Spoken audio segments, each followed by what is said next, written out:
Hey there! Welcome back to another review, this time of the 1990 science fiction horror film Spontaneous Combustion. Now, Spontaneous Combustion is a film that was released in only 50 theaters in 1990, made about $50,000 on a $5 million budget, actually around $5,600,000. So this is a movie that almost cost $6,000 to make, and it completely did nothing with that money. It was just lost money because it ended up being released direct to video, and it didn't really do very well critically. It didn't wasn't released onto home video with rave reviews. It didn't become a cult classic, and for good reason, because to be perfectly honest, Spontaneous Combustion sucks. It's a bad film.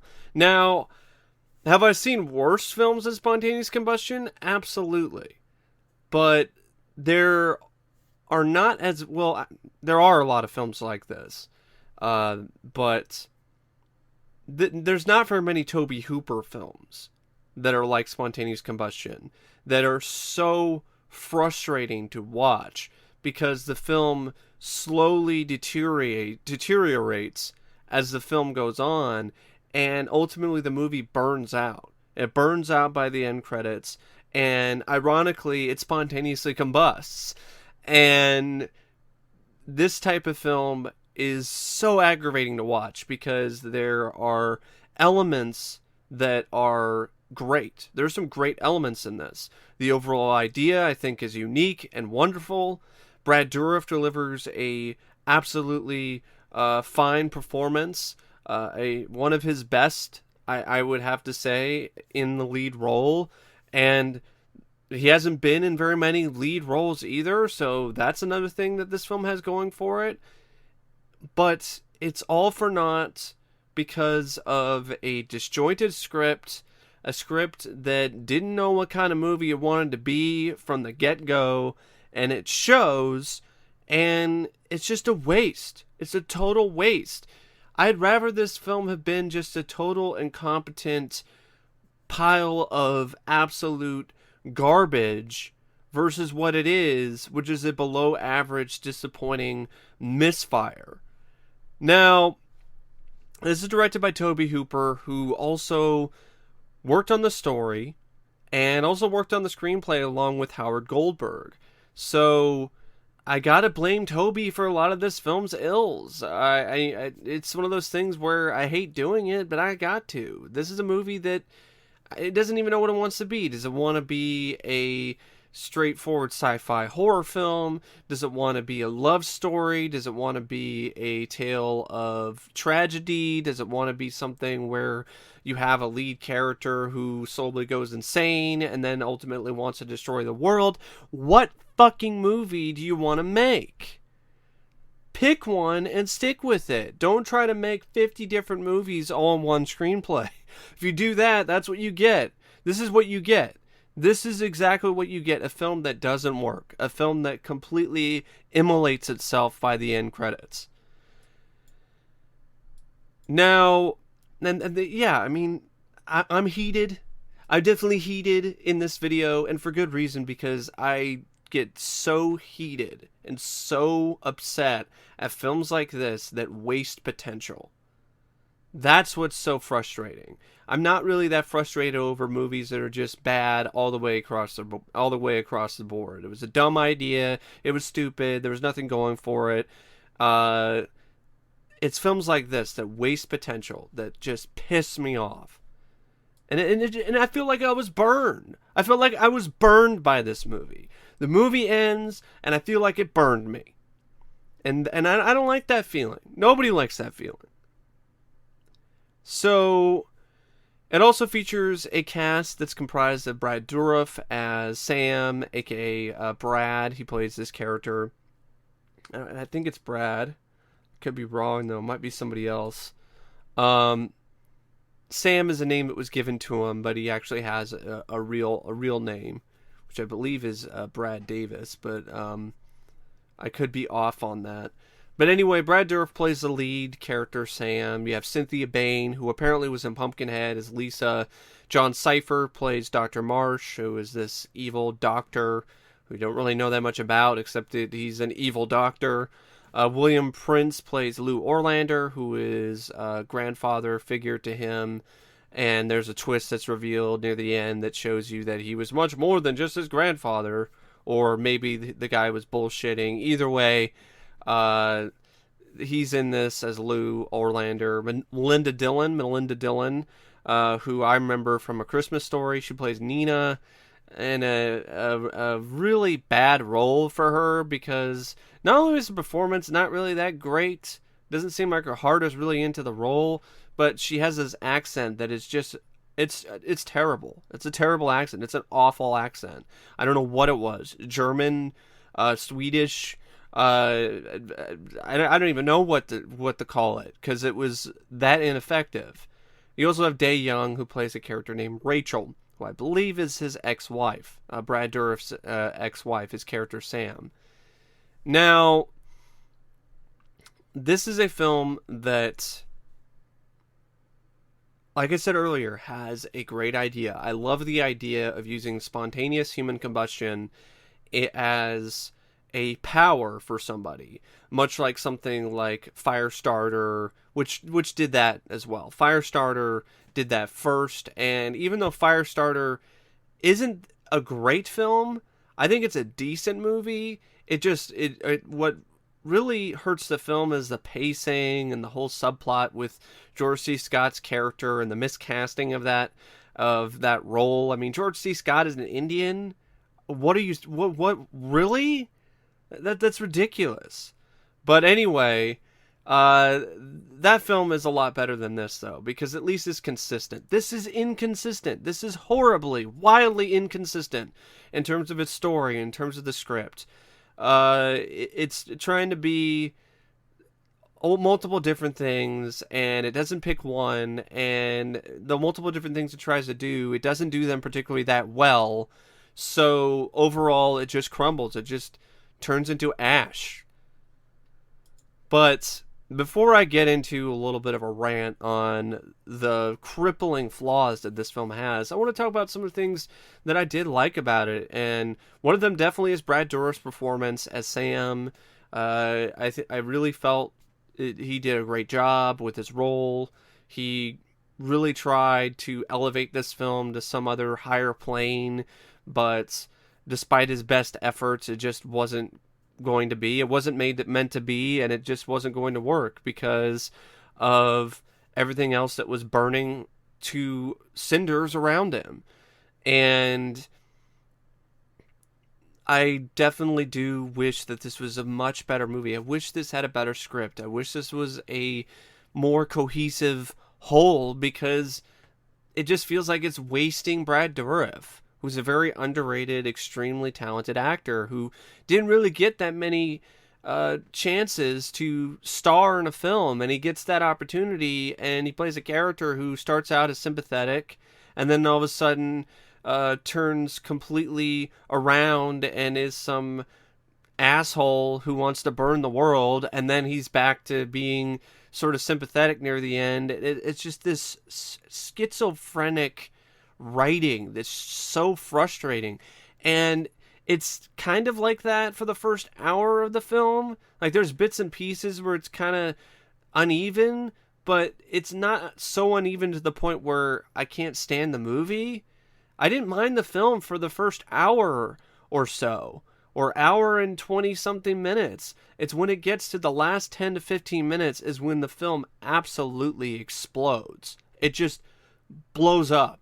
And not in a good way. It just completely just self-detonates itself with absolutely piss-poor writing choices and just all these different characters and these changes in character motivations, and it doesn't make any sense, and it just feels extremely rushed, and it's like there's 3 different films that are trying to be crammed into one climax. It's just absolutely horrible. It really is. It's jaw-droppingly awful, and it's extremely amateurish, and it's hard to believe because you're just like everything else up to that point had some problems, but it felt like it was, I don't know, somewhat of a cohesive plot, even though it had moments where it was kind of straying away from that. And then the ending happens, and you're just like, what the hell? What the hell, Spontaneous Combustion? What the fuck was that? But anyway, but yeah, that's the main. Going back to stuff that I liked about it. Sorry, this is a rant. This is like a review and a rant because it's just so frustrating. It's such a frustrating movie. So, Brad Dourif is great. Can't save the film. I didn't mind Jon Cypher as Dr. Marsh. I wanted to see more of him because he played a legitimately good asshole. William Prince, could take or leave him. Melinda Dillon was miscast in the role. Dey Young played a great bitch as Rachel. And Cynthia Bain, she's a pretty face. She was there. I bought that she and Sam had feelings for each other, but I didn't necessarily buy some of her emotion. There's a scene where she's supposed to be sad and distraught, and I didn't buy it because I thought her performance was pretty terrible. But other than that, really, it's Brad Dourif's show. There's no one else that really is on the same level as he is in terms of acting, and the film probably might have been stronger too if it had a better supporting cast. And as for other things that I liked about it, like I said, I love the concept. I love the idea of it, of Brad Dourif's character being the result of a experiment. He was an atomic baby because his parents were exposed to radiation on purpose in an atomic blast test in order to see if this vaccine that was invented to make it so they could survive radiation poisoning worked or not. And his mother also got pregnant, and she had him, and then because the film opens up in like a flashback, and then it flashes forward to modern day, which is modern day 1990 or late 1989, and then it follows around Brad Dourif's character, Sam, and he realizes he has this ability to light things on fire. And I think there's a lot of potential for a fun, entertaining movie, or maybe not even a fun movie, but just a film that actually, maybe a down, dark, and gritty revenge film. That's really what I felt this movie should have been. And you could have had elements where he does live up to his potential or to the prophecy that his mother feels that he would live up to by when she's singing to him as a kid, saying things like, "You're going to save the world," and things like that. But instead, it just turns into this just clusterfuck where it's like, blow up the world instead. I don't, burn, damn you, god damn you. You just say, But anyway, yeah, I like the idea. I like the concept. It's just a failure in execution. It's a total failure in execution. The effects for a movie that almost cost $6 million to make are pretty cheap looking, but there's a certain charm to them. I prefer effects like that over CGI. Some of it is animation, and it's nice to see that, and some of it's practical, and some of it you can tell is fake, but I think that's part of the fact that these are very crazy effects, and it would have been hard to pull this off with the technology that was available at the time, but they gave it a shot. And there are times where it looks good, and there's times where it doesn't. But the times where it looks good, I think it is fun. Stuff like the fire shoots out of people's mouths, or it shoots out of their knees, or things like that. At least it's creative. John Landis's cameo, it was interesting. It was kind of funny to see him in a role like this. He's playing this asshole over the phone who gets lit on fire. It's one of those things where it was an interesting casting choice and stood out in, I don't know if a good way is the right way to describe it, but it was definitely different. It was definitely different. And parts of the score by Graham Revell I liked. The sort of atmospheric, moody music that was played throughout it helped add to the film's tone, but then it also kind of hurt the film at times because there were moments where it was trying to be too bombastic, and he was trying to sound like a Jerry Goldsmith's score from The Omen, and it just didn't work with the film at all. So there were moments where it worked, and there was moments where it didn't. Other than that, there really isn't a lot to the film that I thought really worked, that I thought was great, or let alone good. I mean, there was some adequate stuff. The editing by David Kern was adequate, so as was the cinematography. But I don't even know if I'd say the cinematography of Levi Isaacs was really that great. I mean, there were certain shots that were there, but for the most part, the cinematography was pretty bland. Now we're getting to the part of the video where I kind of just vent about the stuff that I felt was just a complete fucking disaster when it comes to this movie. And sadly, one of them is the direction. I personally felt Tobe Hooper's direction was fairly lifeless. It was like a burnt husk. It was just really surprising, because even in Invaders from Mars, I mean, Invaders from Mars, I personally think I'd rather watch this than Invaders from Mars, but that's not saying much. But in Invaders from Mars, his direction was good. You could tell his heart was in the project, and it showed. He was trying to have fun with it. He was doing the best he could with it, and the direction wasn't really at all a problem for me. Here, it just felt like he was going through the motions. It looked like he was going through the motions. Didn't look like there was a lot of effort put into it. It didn't really look like a Tobe Hooper film, but there were some moments where you saw that Hooper magic, but they were very few and far between. In comparison to some of the later films he did after this, I mean, this is a lot more impressive in terms of the direction, but you could tell that he was starting to go on a downslide with this movie. And it's a movie that he helped write, a movie that's based on a story of his. So you would think that he would have the passion for the project, and it just didn't show. Maybe he was limited with what he was able to do. I've heard things that the producers were very hands-on and wanted to change things and wouldn't really let Tobe do what he wanted to do with the film. And if that is the case, then this film's failure lies directly at their feet, because they didn't allow Tobe Hooper to make the movie you wanted to make.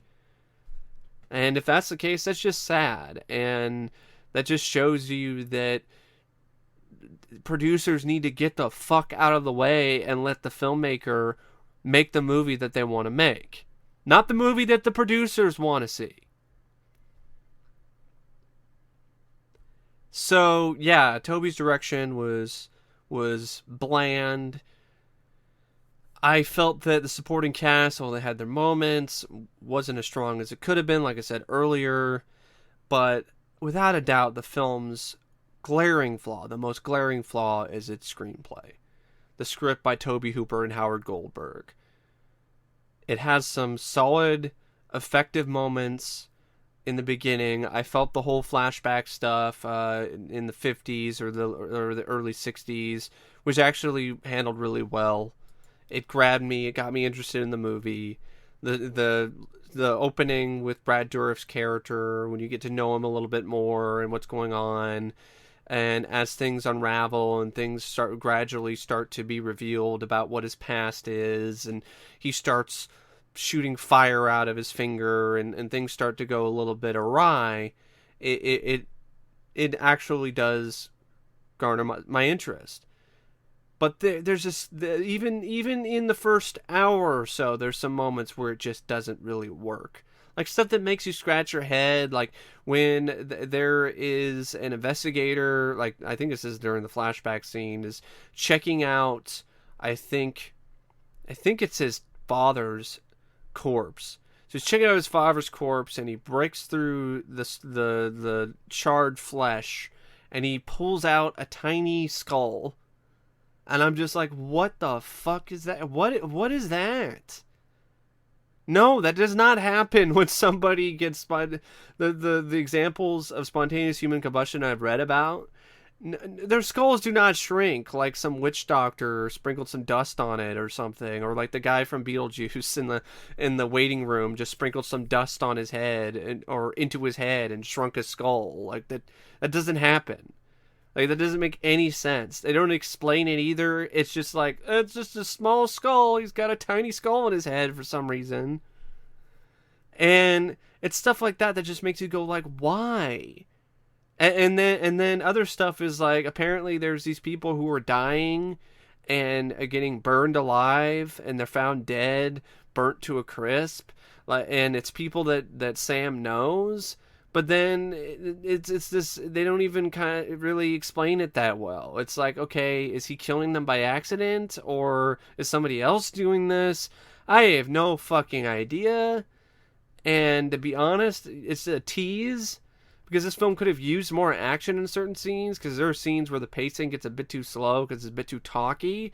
So that's a prime moment for you to throw in some action, some moments where people get killed by fire or something. Maybe have somebody else who has spontaneous human combustion powers and is doing this, and he works for the company that wants to kill Brad Dourif because he stands in their way. Something with that other than just this stuff you hear on the news in the background about these people who are dying. These horrible burning deaths. So yeah, even the first hour there were problems. But that's nothing compared to the last 10 to 15 minutes, which absolutely, like I said, they light the film on fire. And it just absolutely burn it. They burn the film and they burn the viewer. It starts out with Brad Dourif's character changing the way that he thinks and feels about things, kills a couple innocent people, cackles at them, always driving off in a car. But then the next scene, there's some guy, security guard that he knows, who shoots him in self-defense, and then he says he's sorry, and before that, he even was like trying to tell the guy to get out of the way because he actually cared for him and didn't want him to die. But I'm like, what about those two cops you burned to a fucking crisp earlier? I guess that doesn't matter. And then he kills he kills the guy who I guess could be his father, Lou. He burns him, and then he ignites into flames and shoots up into the sky, and apparently turns into bolts of lightning that like strike at the power plant and turn it off. And then Lisa, now she has the same powers as the unfortunate mutant ability that Brad Dourif's character Sam has, and his bitch of an ex-wife is trying to make things worse for her, and also the doctor guy is stalking her with this syringe full of what looks like the contents of a glow stick, but apparently it's supposed to be radioactive juice or radioactive whatever, or just toxic waste. And he injects it into her hand, and her hand lights on fire. And then the ex-wife tries to make it worse and by shooting her with a fire extinguisher. Brad Dourif's character Sam shows up in a really crappy looking makeup effect where he's supposed to be all burned up, and part of him's supposed to show a skull, but it just looks terrible. It looks laughable. It really does. And he's got a bald cap on, and he's all like, "Lisa, let me take your fire away." And she's like, "What? No." And then she kills the doctor guy. And then Brad Dourif burns his bitch of an ex-wife, burns her face off. And then he turns into a fucking white light. And then he takes the fire away from Lisa, because this fucking hand pops out from the light and grabs the fire away from her, and she no longer has the birthmark on her hand, and she's cured of her spontaneous human combustion ability, her affliction. And then it cuts to the end credits with this absolutely over the top stupid score, which I'm like, you're not Jerry Goldsmith, Graham Revell. Cut it out. This is not The Omen. And then I'm just like, what the hell? I'm just like, fuck this. What was that? So yeah, the last 10 to 15 minutes is just a fucking mess. It's a total mess.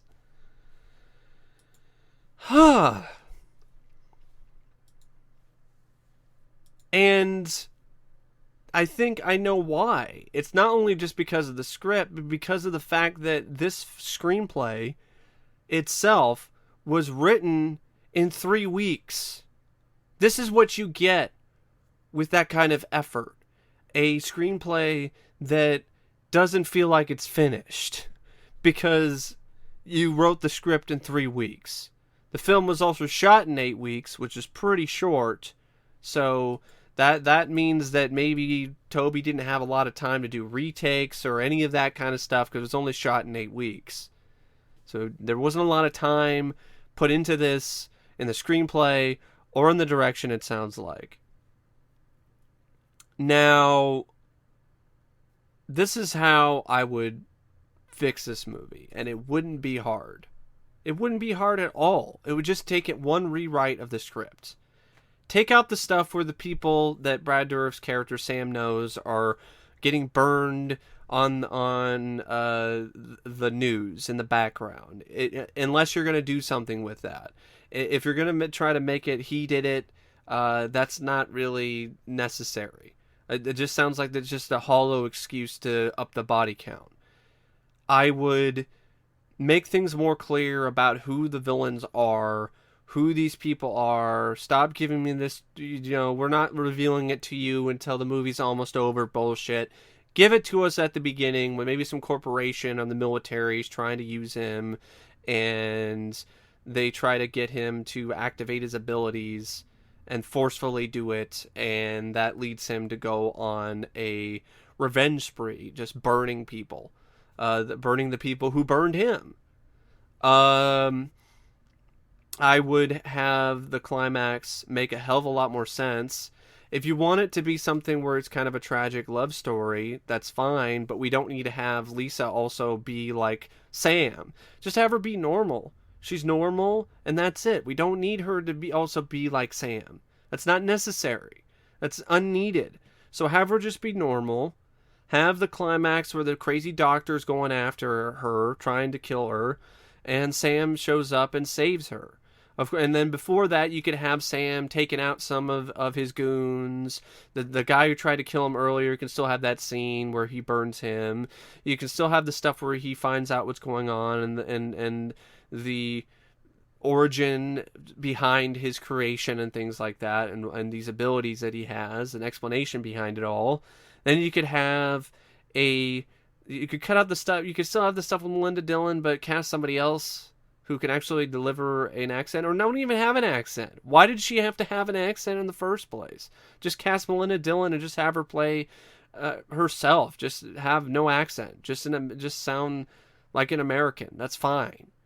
And I would have only one kill, maybe, where he's killing somebody that's quote unquote that's innocent. Like John Landis's character over the phone, and he realizes, oh my god, what did I do? I killed that guy, because he sees it on the news later. It's like, I killed that man, and then he tries to go and get some help, find some more about the truth behind what's going on with him from Melinda Dillon's character. Then he ends up being on the run, and don't have him kill those two cops. It's not necessary. He ends up meeting up with Lou, who tells him more about what goes on. He burns his ass. He doesn't explode in the flame and try to shoot lightning bolts or turn into a lightning bolt and strike the fucking clock tower. We don't need that shit. And you can maybe have him deteriorating still because it makes sense because of what's going on with him. But he just gets his revenge. He takes out the Lou. He goes in and saves the day, saves his girlfriend from being killed by the doctor. He kills the doctor, kills his ex-wife, and maybe his way of fulfilling the prophecy that his mother had for him is to actually shut the power plant off. And I would have some exposition or something earlier in the film to show that there is something really bad about this power plant. Like, something bad will happen. Like maybe he gets visions that the power plant is going to explode, and it's also made with some experimental sort of atomic energy that if it meltdowns, it will have a catastrophic effect across the entire world or the United States or half the US or something. And he, in his last dying stages after he's saved his girlfriend, he goes into the power plant, absorbs all the energy, all the nuclear energy, and then he absorbs it into himself and makes it so it won't hurt anybody, and then he dissolves or implodes, and the power plant also explodes along with him. And I make it so, of course, the power plant, when it explodes, because he's absorbed all the nuclear energy, and made it so it's not going to harm anyone, when he just dissipates, that all that blows up is just harmless materials. It's just a structure, and that way he's prevented a catastrophe from happening, and then he's become a legitimate tragic hero, which is kind of what the film was trying to make him to be for the first hour, until it apparently lost his goddamn mind and then decided to do one thing and then decided to go back to that, and then it just didn't fucking work. So that's how I would personally fix the film. But anyway, it's the film as it is. It's a total burnout. It really is. That's the perfect way to describe it. It's a burnout. And I don't really know what else to say about the movie, except thanks for watching my review. And as always, I will see you guys later. See ya.